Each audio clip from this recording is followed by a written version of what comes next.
Hi viewers, good morning. Welcome to profit master dot in. ఇవాళ ప్రధాన దినపత్రికలు అలాగే top business వెబ్సైట్స్లో వచ్చిన టాప్ బిజినెస్ హెడ్లైన్స్ గురించి ఒకసారి చూద్దాం. నిన్న ముగిసిన అమెరికన్ మార్కెట్స్లో ఒక మిక్స్డ్ ట్రెండ్ మనకు అనిపించింది. నాస్డాక్ 1% దాకా నష్టపోగా S&P 500 ఫ్లాట్గా 0.17%, అలాగే డౌ జోన్స్ 0.5% 0.6% మేర లాభాలతో నిన్న క్లోజ్ కావడం చూసాం. సో మార్కెట్స్ ఎస్పెషల్లీ మనకి టెక్నాలజీ స్టాక్స్ ఎర్నింగ్స్ మీద కొద్దిగా వెయిట్ చేస్తున్నాయని చెప్పుకోవచ్చు. మైక్రోసాఫ్ట్ అండ్ టెస్లా రిజల్ట్స్ ఎలా వస్తాయి అన్నదాన్ని బట్టి మార్కెట్స్ కాస్త వేచి చూసే ధోరణిలో ఉన్నాయి. ఆఫ్టర్ మార్కెట్ అవర్స్ మనకి టెస్లా అండ్ మైక్రోసాఫ్ట్ రిజల్ట్స్ రావాల్సిన అవసరం ఉంది. దానివల్ల నాస్డాక్ కాస్త బలహీనంగా క్లోజ్ కావడం మనం చూసాము. ఎందుకంటే ఈ రిజల్ట్స్ ఆధారంగా అసలు తెలుస్తుంది అసలు టెస్లా ఎంత మేరకు లాభాల్లో ఉంది, మైక్రోసాఫ్ట్ మీద ఇంపాక్ట్ ఏ మేరకు ఉంది, కరోనా వైరస్ ఇంపాక్ట్ అన్నది మనకి వాళ్ళు తెలిసే అవకాశం ఉంది. నిన్న వచ్చిన రిజల్ట్స్లో యునైటెడ్ ఎయిర్లైన్స్ రిజల్ట్స్ నిరుత్సాహకరంగానే వచ్చాయి. కంపెనీ $1.62 బిలియన్ నికర నష్టాన్ని ప్రకటించింది రెండో క్వార్టర్కి సంబంధించి. ఎందుకంటే మనందరికీ తెలిసిందే ఈ పాండమిక్ కారణంగా మనకు ఫ్లైట్ ట్రావెల్ అనేది దాదాపుగా తగ్గిపోయింది.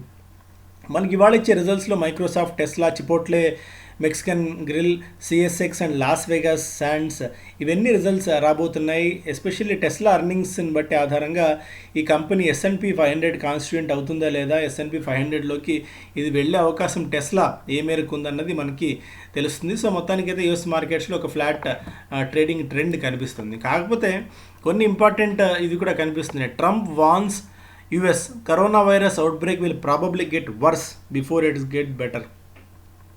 సో యుఎస్లో కరోనా వైరస్ తగ్గుముఖం పట్టే కంటే ముందు భారీగా పెరిగి ఆ తర్వాత తగ్గుముఖం పడుతుందన్న ఒక సంకేతాన్ని వ్యాఖ్యలను ఆయన చేశారు. Outbreak will probably get worse before it gets better అన్న ఒక ఇంట్రెస్టింగ్ వ్యాఖ్యలు ఆయన చేశారు. అంటే ఒక రకంగా ఆందోళన కలిగించే వార్త కూడా ఇది. ఎందుకంటే తగ్గుముఖం పట్టే కంటే ముందు బాగా పెరగచ్చు అని చెప్పిన ఒక మాట ఆయన డైరెక్ట్గా ఫస్ట్ టైం చెప్పారు. అండ్ దీనికి తోడు ఫస్ట్ టైం అమెరికన్స్ అందరూ కూడా మాస్కులు ధరించండి, సోషల్ డిస్టెన్స్ పాటించండి అని చెప్పి ఆయన ఫస్ట్ టైం మనం చెప్పడం చూసాం. సో దీన్ని బట్టి చూస్తే ఆయన ఎంత ఆందోళనకరంగా ఉన్నారు అని చెప్పి మనకి తెలుస్తోంది. సో ఈ నేపథ్యంలో మనం ముఖ్యంగా చూడాల్సిన అంశం ఏంటంటే ఏ స్థాయిలో మనకి అమెరికన్స్ అధైర్యపడుతున్నారు, ఏ స్థాయిలో వాళ్ళు ఆందోళన ఉంది అనేది దీన్ని బట్టి మనం అర్థం చేసుకోవచ్చు. కాకపోతే ఇవేవి మార్కెట్స్ పట్టించుకోవట్లేదా అంటే పట్టించుకోవట్లేదనే చెప్పొచ్చు. కాకపోతే ఇప్పుడు డీకప్లింగ్ అయిపోయాయి. సో మార్కెట్స్ గురించి అటు ఎకానమీ గురించి పూర్తిగా పట్టించుకోవడం మనం మానేయాలి. అంటిల్ అన్లెస్ ఒక క్లారిటీ ఎమర్జ్ అయ్యేంత వరకు అప్పటిదాకా just we have to ride the wave అంతే మనం చెప్పగలిగింది. సో ఏషియన్ మార్కెట్స్ ట్రెండ్ చూస్తే మిక్స్డ్గా ఉంది. SGX నిఫ్టీ ఒక 10 పాయింట్స్ ప్లస్లో ట్రేడ్ అవుతుంది. దీన్ని బట్టి మన మార్కెట్స్ కూడా ఒక ఫ్లాట్ టు పాజిటివ్ ఓపెనింగ్ కోసం మార్కెట్స్ సిద్ధమవుతున్నట్టే చెప్పుకోవచ్చు. దేశీయంగా చూస్తే కూడా కొన్ని వచ్చిన రిజల్ట్స్ ఇబ్బందికరంగా ఉన్నాయి. వాటి గురించి కూడా మాట్లాడుకుందాం మనం. ఎకనామిక్ టైమ్స్లో ఇవాళ ఫస్ట్ పేజ్లో vaccinating India will take at least 2 years says doctors. So Oxford university vaccine వస్తుందని అందరూ సంబరపడుతున్నాం. కాకపోతే మన 130 కోట్ల జనాభాలో ఇంతమందికి వ్యాక్సినేషన్ చేయాలి అంటే కనీసం 2 సంవత్సరాల సమయం పడుతుంది. అంత ఈజీ కాదన్నది కొంతమంది ఎక్స్పర్ట్స్ చెప్తున్నమాట. అండ్ ఇక్కడ సీరం ఇన్స్టిట్యూట్ కూడా చెప్తుంది ఒక్కొక్క వ్యాక్సిన్ని ₹1,000 బిలో పెట్టాలని చూస్తున్నాము అని చెప్పి ఆయన చెప్తున్నారు. సో ఇది ఎట్లా టర్న్అవుట్ అవుతుంది, వ్యాక్సిన్ ప్రైజింగ్ ఎంత ఉంటుంది, అందరికీ అందుబాటులోకి రావాలంటే ఎంతకాలం పడుతుంది, ఇవన్నీ చాలా ప్రశ్నలు ఉన్నాయి, సమాధానాలు రావాల్సినవి. వీటికి ఇప్పటికిప్పుడు మనం ఏం చెప్పలేం కానీ బట్ అది కనుక వచ్చినట్టయితే సో భయం అనేది మనలో వీడుతుంది. అదొకటే పాజిటివ్ పాయింట్గా మనం చెప్పుకోవచ్చు. సో ఫస్ట్ పేజ్లోనే మనకి నాన్ AAA NBFCs క్యూఎప్ for half of liquidity scheme funds ఇదొకటి. Piramal cap, KKR India, Indiabulls consumer, IIFL home finance, Tata Motors finance ఇవన్నీ కూడా దాదాపు 15,000 కోట్ల రూపాయల మేర నిధులను బాండ్స్ రూపంలో సమీకరించేందుకు, స్కీమ్ ఫండ్స్ రూపంలో సమీకరించేందుకు సమాయత్తం అవుతున్నాయన్న ఒక వార్త. It's an early festive start for consumer electronics phones. So అనూహ్యమైన పెంటప్ డిమాండ్ వచ్చింది ఎలక్ట్రానిక్స్కి, ఎస్పెషల్లీ రెఫ్రిజిరేటర్స్కి, వాషింగ్ మెషిన్స్కి, micro ovens, television sets, grooming ప్రోడక్ట్స్కి అనూహ్యమైన జంప్ వచ్చిందన్నది ఒక వార్త. అందుకే డిక్సన్ టెక్నాలజీస్ మనం చూస్తే చాలా స్ట్రాంగ్గా గ్రో అవుతుంది, చాలా స్ట్రాంగ్గా పెరుగుతుంది. ఎందుకంటే ఈ వైట్ గూడ్స్ మ్యానుఫ్యాక్చరింగ్ చేసే కంపెనీ కాబట్టి పెంటప్ డిమాండ్ అనూహ్యంగా ఎవరు ఊహించలేదు ఈ స్థాయిలో డిమాండ్ ఉంటుందని. వాళ్ళ ప్రొడక్షన్ లెవెల్స్ని అనూహ్యంగా పెంచుకోవాల్సి వచ్చింది ఈ డిమాండ్ని తట్టుకోవాలంటే. ఆ స్థాయిలో డిమాండ్ వచ్చి పడిందన్నది ఒక వార్త. అలాగే GSK deal helps Hindustan Unilever post 4% sales growth in June quarter and revenue excluding integration revenue contraction 7% on covid disruptions profit grew 7%. So ఒకవేళ హార్లిక్స్ హెల్ప్ చేసింది, ఎందుకంటే జిఎస్కేతో డీల్ కనుక కుదరకపోయినట్టయితే కొద్దిగా హిందుస్థాన్ యూనిలివర్ వెనకబడి ఉండేది. కాకపోతే మనకి హార్లిక్స్ కలిసి రావడం వల్ల కంపెనీ ఈసారి కాస్త మెరుగైన ఫలితాలను ఇచ్చిందని చెప్పుకోవచ్చు. సో యాక్సిస్ బ్యాంక్ నా నెట్ ప్రాఫిట్ తగ్గింది, లోవర్ ఫీ ఇన్కమ్ ఒకటి, హయ్యర్ ప్రొవిజన్స్ ఒకటి, రెండు కలిసి యాక్సిస్ బ్యాంక్లో ఆల్మోస్ట్ 18% దాకా నెట్ ప్రాఫిట్ తగ్గడానికి కారణమయ్యాయి. Bajaj finance net slumps 19%. So major results అన్ని వచ్చాయి కాబట్టి so markets after market Axis bank results వచ్చాయి, బజాజ్ ఫైనాన్స్ నిన్న మధ్యాహ్నం రిజల్ట్స్ వచ్చాయి కాబట్టి దాని ఇంపాక్ట్ పెద్దగా ఉండకపోవచ్చు. ఎందుకంటే మార్కెట్స్లో బజాజ్ ఫైనాన్స్ ఎస్పెషల్లీ కొన్ని రెగ్యులర్గా ప్రకటించే అంశాలను ప్రకటించలేదు. గ్రోత్ ఎలా ఉంటుంది, స్పెసిఫిక్ సెక్టార్కి సంబంధించి అది ప్రకటన చేయలేదని చెప్పి మార్కెట్స్లో ఫీల్ ఉంది. అందుకే నిన్న స్టాక్లో రిజల్ట్స్ వచ్చినప్పటికీ మార్కెట్స్లో స్టాక్ నిన్న సెల్ ఆఫ్ వచ్చింది. స్టాక్ స్పెసిఫిక్ అంశాల గురించి చూద్దాం. Vodafone idea limited faces 5,900 to 6,253 crores yearly outflow if AGR is paid in 15 years. ఒకవేళ కంపెనీస్ చెప్తున్నట్టు ఏదైతే ఏజీఆర్ రూపంలో ప్రభుత్వానికి చెల్లించాల్సిన బకాయిలు ఉన్నాయి 50,000 కోట్ల రూపాయల మేర, వీటిని 15 సంవత్సరాల కాలంలో చెల్లించాల్సి కనుక వచ్చినట్టయితే, అంటే సుప్రీంకోర్టు ఒకవేళ ఇందుకు అనుమతించినట్టయితే వోడాఫోన్ ఐడియా సంవత్సరానికి దాదాపు 6,000 కోట్ల రూపాయల మేర చెల్లించాలి. అంటే నెలకు 500 కోట్ల రూపాయల మేర ఈ కంపెనీ పక్కన పెట్టాలి. ఆ స్థాయిలో ఆదాయాలు సమకూర్చుకుంటుందా, ఆ స్థాయిలో నిజంగా లాభాలు వస్తాయా అంటే మాత్రం చెప్పడం చాలా కష్టం. ఎందుకంటే ఇంట్రెస్టింగ్ ఏంటంటే నిన్న ఒక న్యూస్ వచ్చింది, భారతీ ఎయిర్టెల్ వోడాఫోన్ సంబంధించిన సబ్స్క్రైబర్స్ మనకి ఈ టైంలో ఏదైతే లాక్డౌన్ టైంలో ఉన్నారో తగ్గిపోతున్నారు. అది వాళ్ళు మళ్ళీ జియో వైపు వెళ్తున్న పరిస్థితి ఉంది. సో సబ్స్క్రైబర్స్ తగ్గిపోతూ ఉన్న ఈ తరుణంలో ఎంత అప్హిల్ టాస్క్, అంటే కొండ ఎక్కే టాస్క్ లాంటిది వోడాఫోన్ చేయగలదా లేదా అన్నది ఒక అనుమానమైన పరిస్థితి ఉంది. అందుకే స్టాక్లో కూడా నిన్న సెల్ ఆఫ్ మనం చూసాం. సో ఎవరైనా ఉంటే స్టాక్స్ని లోయర్ ప్రైజ్లో తీసుకుంటే మెల్లగా కొద్దిగా ప్రాఫిట్ బుక్ చేసుకోవడం మంచిది వోడాఫోన్ ఐడియాలో. సో అదేదో మిరాకిల్స్ సృష్టిస్తుంది అని అనుకోవడం అయితే ఇప్పటికిప్పుడు కష్టంగా కనిపిస్తుంది. Going by the latest numbers, rural revival southern focus to help escorts grow volumes. So చిన్న హార్స్ పవర్, అంటే తక్కువ హార్స్ పవర్ ఉన్న ట్రాక్టర్స్కి డిమాండ్ బాగా పెరుగుతుంది. దీన్ని బాగా క్యాష్ చేసుకుంటుంది ఈ కంపెనీ. దీనితోడు సదరన్ మార్కెట్స్లో కూడా మంచి గ్రోత్ పొటెన్షియల్ కనిపిస్తుంది కంపెనీకి. అక్కడ ఎక్స్పాన్షన్ కూడా చేస్తుంది కాబట్టి సో ఎస్కార్ట్స్ వాల్యూమ్స్ స్టాక్ పెరుగుతుంది అన్నది ఒక ప్రధాన వార్త ఇప్పుడు మనం చూస్తున్నాం. The stock has gained nearly 62% in the past 3 months. నెల రోజుల్లోనే 20%, 3 నెలల్లో దాదాపు 62% దాకా స్టాక్ పెరిగింది. దీన్ని ఆల్మోస్ట్ 1172 దగ్గర స్టాక్ క్లోజ్ కావడం మనం చూసాం. స్టిల్ ఇప్పటికీ రూరల్ ఇండియా మీద ఎక్కువ మంది బెట్ చేస్తూనే ఉన్నారు. CSB looks to acquire an old private bank for faster growth. CSB మనకి క్యాథలిక్ సిరియన్ బ్యాంక్ అని గతంలో ఉండేది, దాన్ని సిఎస్బిగా మార్చి ఈ మధ్య మనకి లిస్ట్ కావడం చూసాం. త్రిశూర్కు చెందిన ఈ బ్యాంక్ ఇది. దాదాపు 28,000 కోట్ల బిజినెస్ని ఈ కంపెనీ చేస్తోంది. So one of the tough candidate CVR Rajendran, ఆయన ఆంధ్ర బ్యాంక్ చైర్మన్గా ఉన్నప్పుడు వ్యక్తిగతంగా కూడా నాకు పరిచయం. చాలా చాలా టఫ్ క్యాండిడేట్ అండ్ మంచి విజన్ ఉన్న లీడర్ కూడా తను. సో ఆయన ఈ సిఎస్బిని చీఫ్ ఎగ్జిక్యూటివ్గా ప్రస్తుతం నడిపిస్తున్నారు. ఈ బ్యాంక్ని ఒక ఓల్డ్ ప్రైవేట్ బ్యాంక్ని వాళ్ళు స్వాధీనం చేసుకోవాలి, అక్వైర్ చేసుకోవాలని చెప్పి చూస్తున్నారు. నాకు వార్త వస్తుంది. స్టిల్ అంటే కరూర్ వైశ్య బ్యాంకా లేకుంటే కర్ణాటక బ్యాంకా, ఏ బ్యాంక్ తీసుకునేందుకు వీళ్ళు సిద్ధంగా ఉన్నారు, ఏ బ్యాంక్ అయితే ప్రస్తుతం గ్రోత్ పొటెన్షియల్ చేసేందుకు వీళ్ళకి సహకరిస్తున్న దాని మీద చర్చలు నడుస్తున్నాయి ప్రస్తుతానికి. సో సిఎస్బి కూడా లాంగ్ టర్మ్లో ఒక మన దృష్టిలో ఉంచుకోవాల్సిన స్టాక్.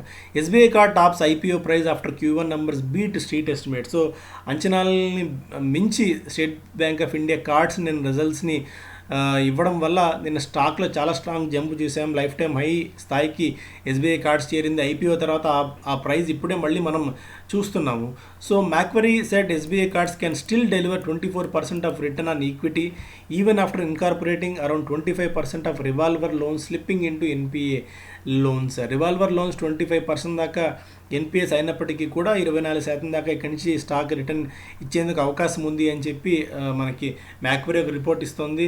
సాధారణంగానే ఏదైనా ఒక చిన్న పాజిటివ్ న్యూస్ వచ్చినా కూడా అనలిస్టులు అందరూ దీన్ని వెంటపడి దీనికి పాజిటివ్ రేటింగ్స్ ఇస్తారు. అలాగే నెగిటివ్ టైంలో కూడా ఏ చిన్న నెగిటివ్ న్యూస్ వచ్చినా కూడా దీనికి ఇంకా ఈ స్టాక్ కష్టం అన్న ఒక ఫీల్ కనిపిస్తుంది. సో మార్కెట్ మూడ్ ఎట్లా ఉంటుందో, మార్కెట్ వోల్టాలిటీ ఎలా ఉంటుందో, అనలిస్టుల మూడు, బ్రోకరేజెస్ మూడు కూడా అట్లే ఉంటుందని చెప్పి మరొకసారి అర్థమవుతుంది. కాకపోతే మనం state bank of India cards IPO దగ్గర నుంచి స్ట్రాంగ్గానే ఉన్న, ఎందుకంటే చాలా స్ట్రాంగ్ పొటెన్షియల్ ఉంది. 16-18% దాకా మార్కెట్ షేర్ ఈ కంపెనీకి ఉంది, ఈ క్రెడిట్ కార్డ్స్ బిజినెస్లో. అండ్ స్ట్రాంగ్ మదర్ కంపెనీ కూడా ఉంది కాబట్టి so state bank of India cards రాబోయే రోజుల్లో కూడా ఇక్కడి నుంచి కూడా మెరుగైన పర్ఫార్మెన్స్ని కనబరిచే అవకాశం ఉంది. సో మోస్ట్ ఆఫ్ ది మనకి ఇన్సూరెన్స్ కంపెనీస్ కూడా నిన్న మంచి రిజల్ట్స్ని ప్రకటించాయి.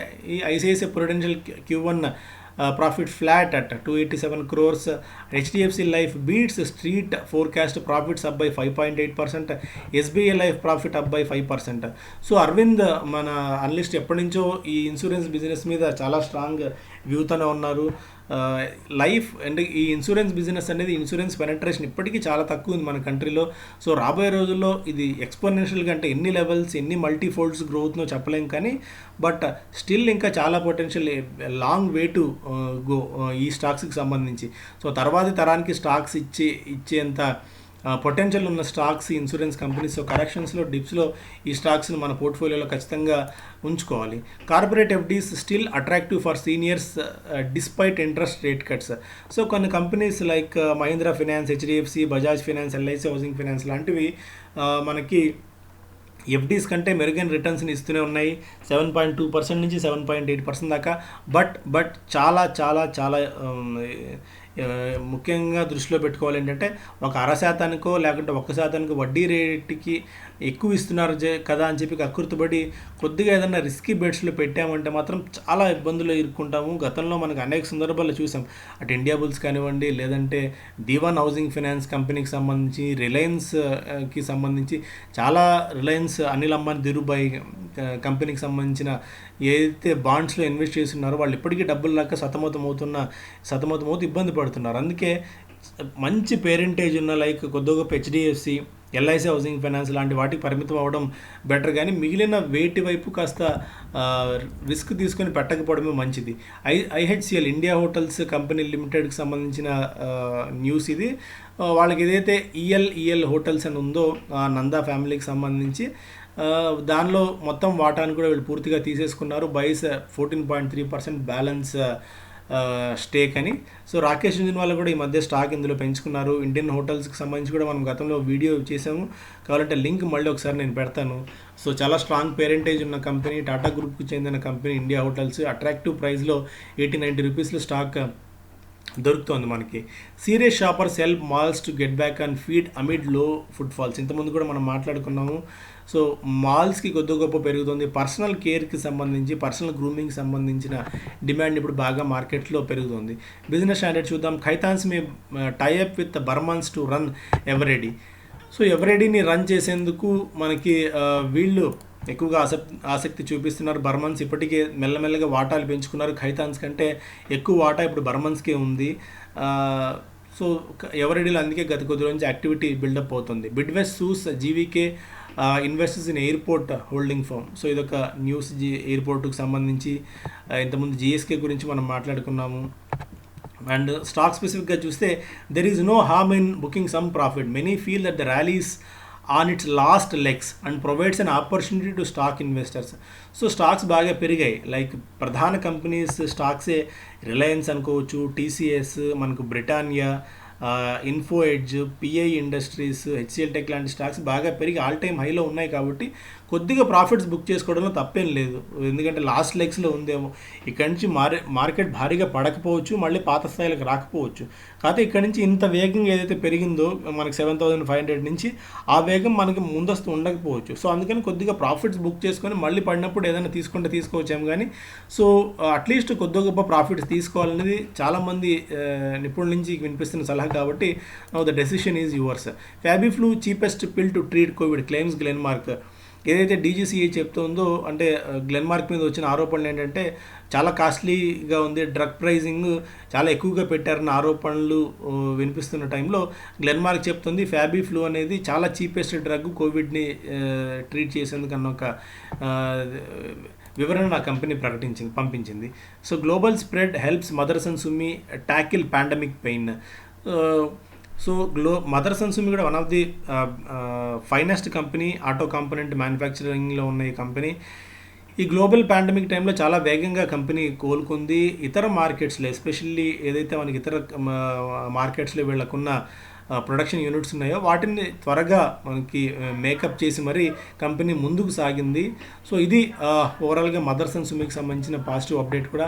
అండ్ రెగ్యులర్గా నేను చెప్తున్నాను పదే పదే ProfitMaster.in వెబ్సైట్ని రెగ్యులర్గా చూస్తూ ఉండండి. మనకు ఇక్కడ చెప్పిన మేజర్ స్టోరీస్ మళ్ళీ మనకి తెలుగులో పూర్తి స్థాయిలో అంటే పూర్తి డీటెయిల్డ్గా మనకి ఎప్పటికప్పుడు స్టోరీస్ ఇందులో ఇస్తున్నాము.